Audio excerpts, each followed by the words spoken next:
رسول صلی اللہ علیہ وآلہ وسلم نے فرمایا،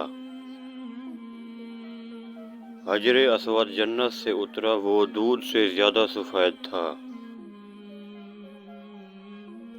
لیکن اسے بنی آدم کے گناہوں نے کالا کر دیا۔ ایک عورت نے نبی اکرم صلی اللہ علیہ وآلہ وسلم کے پاس آ کر عرض کیا،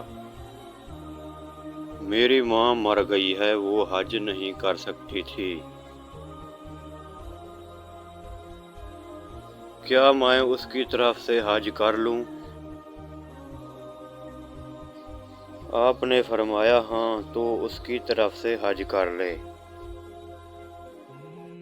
نبی اکرم صلی اللہ علیہ وآلہ وسلم نے فرمایا، صبر وہی ہے جو پہلے صدمہ کے وقت ہو۔ نبی اکرم صلی اللہ علیہ وآلہ وسلم نے فرمایا،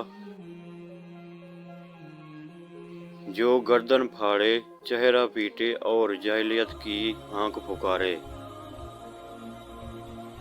ہم میں سے نہیں۔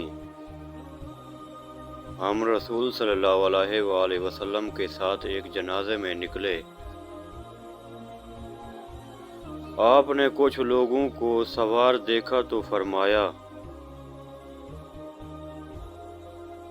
کیا تمہیں شرم نہیں آتی؟ اللہ کے فرشتے پیدل چل رہے ہیں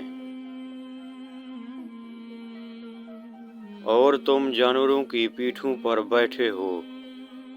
رسول صلی اللہ علیہ وآلہ وسلم نے سود لینے والے، سود دینے والے،